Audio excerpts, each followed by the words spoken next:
आणि माननीय खासदार श्रीकांत शिंदे साहेबांना मी खासदार डॉक्टर श्रीकांत शिंदे साहेबांना विनंती करतो की त्यांनी आपल्या हजारो विद्यार्थ्यांबरोबर संवाद साधावा।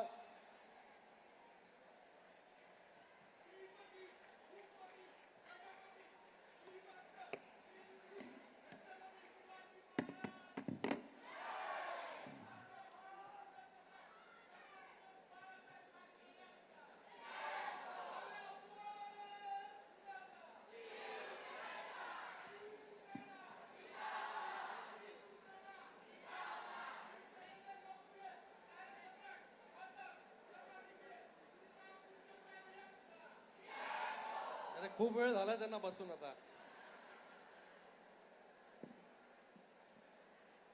छत्रपती शिवाजी महाराज की जय भवानी, जय शिवाजी। हा आता अंधेरीचा आवाज आला। आता मला वाटतं तुम्ही कार्यक्रम पण पाहिला आणि आता काही भाषण पण ऐकले, पण मला 100% माहिती आहे तुम्हाला कुठल्या भाषणामध्ये रस नाहीये। काही लोकांनी टाळ्या वाजवल्या। आता जेनझी इकडे बसलेली आहे।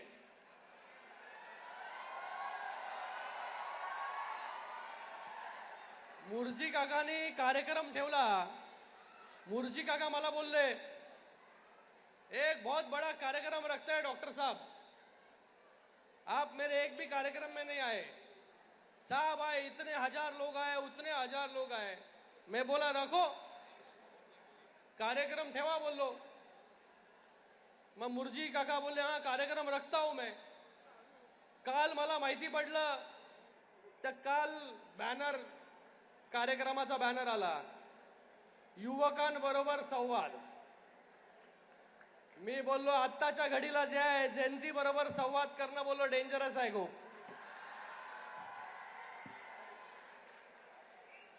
बोललो जेनझी आता वेगळ्या फॉर्म मध्ये आहे। पण इकडे मोठ्या संख्येमध्ये आपण सगळे लोक उपस्थित झालात तर मी तुम्हाला भाषण करून जे आहे ते बोर वगैरे करणार नाहीये। तर इकडे येऊन असा भाषण करून जे आहे बोर करणार नाहीये। बघा आज पूर्ण देश किंवा पूर्ण जग मला वाटतं जेनझीचं ऐकतंय। आज जेनझीच्या माध्यमाने जे जे प्रश्न उपस्थित केले जात आहेत त्याला सरकार देखील गंभीरतेने ऐकण्याचं काम करतंय। आज आपण इकडे बघितलं असाल की केंद्रीय मंत्री प्रतापराव जाधव हे देखील उपस्थित होते, त्यांची फ्लाईट होती म्हणून ते गेले। पण इकडे आमचे उद्योग मंत्री उदय सामंतजी आहेत, त्याचबरोबर आमचे खासदार साहेब आहेत, एमपीसीबी चेअरमॅन सिद्धेशजी कदम आहेत, आमदार आहे आणि मी स्वतः लोकसभेतील एक प्रतिनिधी आहे। तर आपल्या बरोबर जे आहे आपल्याला कुठलं संबोधन करण्यासाठी आपण ते मुर्जी काका बोलले ना की डॉक्टर बना, कैसे डॉक्टर बना रे, त्यांना सगळं माहिती आहे डॉक्टर बनायचं, इंजिनियर बनायचं, वकील बनायचं, मला काय सांगायची गरज नाही।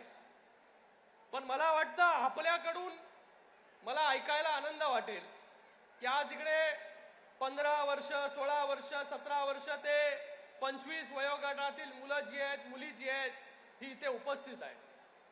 आज आपल्याला 2047चा भारत कसा पाहिजे, विकसित भारत कसा पाहिजे, महाराष्ट्र कसा पाहिजे हे मला वाटतं आपल्यामधून जर आलं तर आम्हाला आपल्याकडून समजता येईल की कशा प्रकारे पॉलिसी जे आहे ते बनवल्या पाहिजे, कशा प्रकारे जे आहे जेव्हा आम्ही निर्णय घेतो त्या निर्णय क्षमतेमध्ये जे आहे कशा प्रकारे जेनझीला जे आहे हे त्याच्यामध्ये समाविष्ट करून घेता येईल, याच्यासाठी खरं तर मी या ठिकाणी आलोय। तर मी आपल्याला आता मला इथे वाटतं कॉलेजची पण मुलं आहेत, क्लासेसची आहेत, त्याचबरोबर मंडळाची पण मुलं आहेत।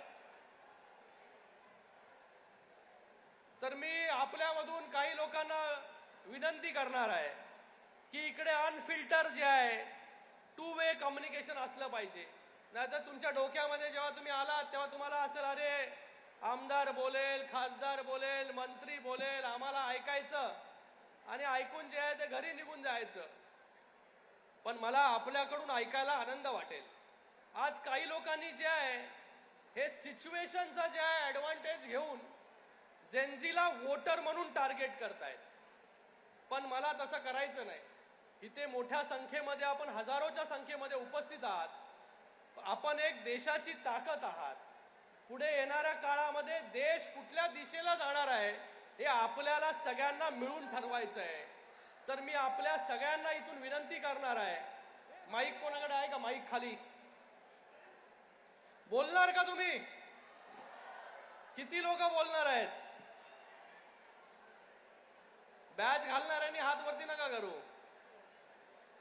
तर मी आपल्या सगळ्यांना विनंती करेन की जसं आपण एक दुसऱ्याबद्दल बोलतो, आपल्या करिअर बद्दल बोलतो, आपल्या भविष्याबद्दल बोलतो, आपल्या मित्राबद्दल बोलतो, एक दुसऱ्याशी चर्चा करतो, मला वाटतं तसं जर अनफिल्टर्ड चर्चा आणि आपल्यामधून काही सजेशन्स जर काही आले तर आम्ही ते सरकार दरबारी असेल, महाराष्ट्र सरकारकडे असेल किंवा केंद्र सरकारकडे असेल तर त्या गोष्टी ज्या आहेत त्या आम्ही त्या ठिकाणी मांडू शकतो. तर मला आपल्याला काही लोकांना विनंती करायची आहे की आपल्याला जे काही विचारायचं असेल, जे काही सांगायचं असेल की बाबा आमचा या विषयामध्ये जो आहे तो विचार केला पाहिजे, पुढे येणाऱ्या नोकरी धंद्यामध्ये जे आहे, शिक्षणामध्ये जे आहे आपण काय केलं पाहिजे, एक कन्स्ट्रक्टिव्ह चर्चा जी है ती अपन यहाँ ठिकाणी मुर्जिया का करेंगे ना. डिफिकल्ट क्वेश्चन रहेगा तो आपको उत्तर देना पड़ेगा इधर.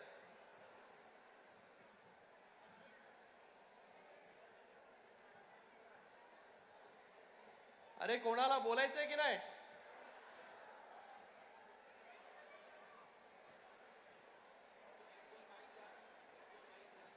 माईक द्या, एक दोन माईक द्या. तुम्ही इकडे आलात त्याच्याबद्दल सर्वात पहिलं धन्यवाद.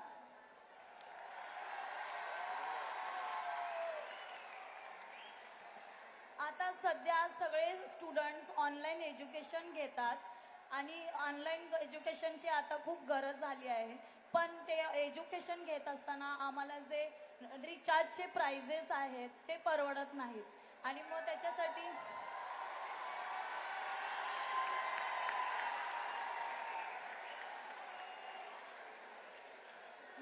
मला असं वाटतं की सगळ्या युवांच्या वतीने मी तुम्हाला असं सजेस्ट करू शकते की हे रिचार्जचे जे प्राइस वाढले आहेत त्यात तुम्ही काही कमी करू शकता किंवा आमच्या सारख्या नॉर्मल मिडल क्लास विद्यार्थ्यांसाठी काही चेंजेस करू शकता तर खूप बरं होईल.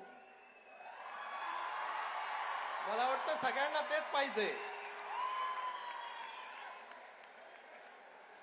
ठीक आहे, नेक्स्ट कोण आहे? मला वाटतं सगळ्यांनी जरा एक दुसऱ्याचं ऐकलं तर काय विचारायचं हे देखील सुचेल.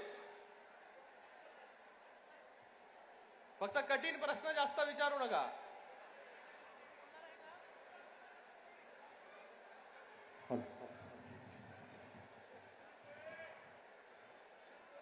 अरे खाली माईक द्या. तर मला आहे ना.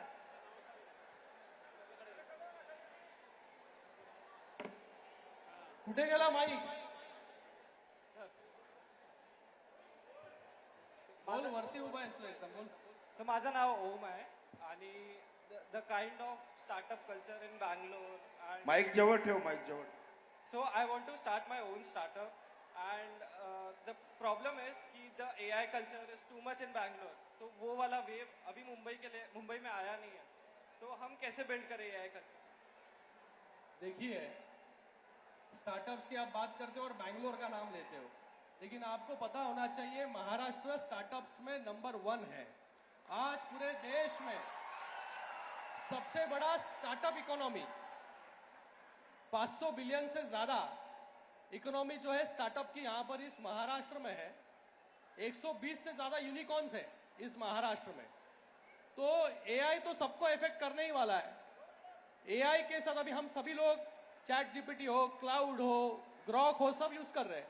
तो मुझे लगता है कि जैसे टेक्नोलॉजी चेंज होती गई over a period of time, ये एआई के साथ भी हम लोग एकस्टम होंगे और सरकार भी एआई इंटीग्रेटेड सर्विसेज, एआई रोबोटिक्स, ये सब जो है सरकार के माध्यम से भी, क्योंकि ये नया विषय है, ये नए विषय में किस तरीके से बच्चों का हैंड होल्डिंग करना है, ये भी सरकार के माध्यम से वो नीति तय की गई है। महाराष्ट्र ने भी अलग एआई पॉलिसी जो है यहाँ पर बनाई है। तो आने वाले समय में जो है ये स्टार्टअप्स में एआई में अच्छे काम जो आने वाले, और स्टार्टअप्स में एक डेटा है कि जो 500 बिलियन की इकोनॉमी है, महाराष्ट्र जिसमें सबसे आगे है, 50% जो है टायर 2 और टायर 3 के बच्चे उसमें। तो एक अच्छा इकोसिस्टम बनाने का काम सरकार के माध्यम से यहाँ पर ऑलरेडी हो चुका है। आपने जो सजेशन दिया उसके ऊपर सरकार ऑलरेडी काम कर रही है। Thank you, thank you. लोकशाही मराठी ऐका, पहा, जागरूक रहा।